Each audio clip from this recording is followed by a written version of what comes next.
Salam sejahtera bagi kita semuanya. Apa kabar siswa-siswi Ibu kelas 9? Semoga dimanapun kita semua berada, tetap sehat, tetap dalam lindungan Tuhan, jauh dari COVID-19. Nah, hari ini kembali lagi bersama dengan Ibu Freli Manurung atau biasa disapa dengan Ibu FM ya.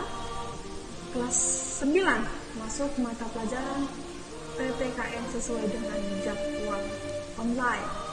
Oke, materi kita hari ini akan mempelajari tentang penerapan Pancasila pada masa apa? Kita sudah mempelajari penerapan Pancasila pada masa awal kemerdekaan, Orde Lama, Orde Baru, dan sekarang kita akan mempelajari tentang penerapan Pancasila pada masa reformasi. Nah, judulnya masih tetap mengenai dinamika perwujudan Pancasila sebagai dasar negara. Namun sebelum kita mengkaji lebih dalam tentang penerapan Pancasila pada masa reformasi tadi yang dikatakan, kita harus tahu dulu apa yang menjadi tujuan pembelajaran dari video hari ini. Tujuan pembelajarannya yaitu memahami bagaimana ini penerapan Pancasila pada masa reformasi. Supaya tujuan pembelajaran kita memahami bagaimana ini proses penerapan Pancasila pada masa reformasi. Sebelumnya kita sudah bahas di awal kemerdekaan bagaimana penerapan Pancasila, banyak yang pertentangan kan, ada pemberontakan, dan di Orde Lama juga, bahkan di masa Orde Baru gagal diterapkan Pancasila. Dan sekarang kita akan mempelajari di masa reformasi. Reformasi berlangsung sekitar tahun 1998 hingga pada saat ini. Presiden pertama yang menjabat pada masa reformasi adalah Bapak Presiden ketiga Indonesia, yaitu Bapak B.J. Habibie.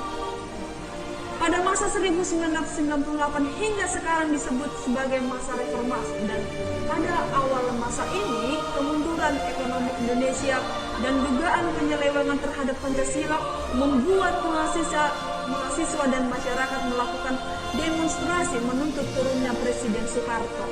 Nah, kalau ada pertanyaan, apa yang melatar belakangi jatuhnya pada masa pemerintahan Presiden Soekarno atau masa Orde Baru, berarti jawabannya adalah satu, terjadinya krisis ekonomi. Di bagian sini tadi sudah disinggung, kemudian terjadi krisis ekonomi. Yang kedua, demonstrasi yang dilakukan oleh para mahasiswa. Kemudian apa dikatakan di sini? Penyelewengan terhadap Pancasila. Itu beberapa yang melatar belakangi turunnya masa pemerintahan Presiden Soeharto yang merupakan presiden kedua Republik Indonesia. Oke, kita lanjutkan. Masa reformasi itu disebut sebagai suatu gerakan untuk mengadakan pembaharuan dan perubahan, terutama itu dalam bidang politik sosial, ekonomi, hukum, menuju perbaikan secara hukum. Nah, tujuan dari masa reformasi ini adalah untuk memperbaharui apa yang sudah terjadi pada masa Orde Baru. Kita bikin bahasanya yaitu memperbaharui tatanan kehidupan bermasyarakat, berbangsa dan bernegara agar sesuai dengan nilai-nilai Pancasila dan Undang-Undang Dasar 1945, baik itu dalam bidang ekonomi dan politik hukum. Itu tujuan dari masa reformasi. Jangan lupa, bisa nanti keluar UTS kan atau ujian MIT. Nah, kemudian masa reformasi, apa tujuan masa reformasi? Jangan lupa dicatat ini. Oke, kemudian apa sebab-sebab timbulnya masa reformasi? Ini jawabannya sama dengan apa yang melatar belakangi jatuhnya masa Orde Baru. Bisa itu jawabannya ya. Sebab timbulnya masa reformasi yang pertama, terjadinya ketidakadilan di bidang politik, di bidang ekonomi, dan di bidang hukum. Bagian yang kedua yaitu pemerintahan Orde Baru tidak konsekuen terhadap tekad awalnya. Nah, kenapa dikatakan bahwa pemerintahan Orde Baru ini tidak konsekuen terhadap tekad awalnya? Nah, tekad awal dari pemerintahan Orde Baru yaitu menerapkan Pancasila dan Undang-Undang Dasar 1945 secara murni dan konsekuen. Itu tujuan masa reformasi, tujuan masa Orde Baru. Tujuan reformasi tadi berbeda ya, berbeda tujuan reformasi dengan Orde Baru. Tujuan dari masa Orde Baru yaitu untuk menerapkan Pancasila dan Undang-Undang Dasar secara murni.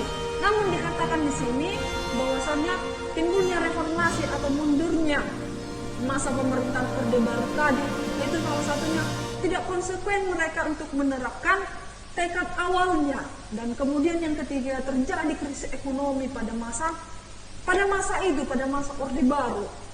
Oke, kita lanjutkan jiwa reformasi. Untuk menerapkan masa reformasi diperlukan jiwa reformasi.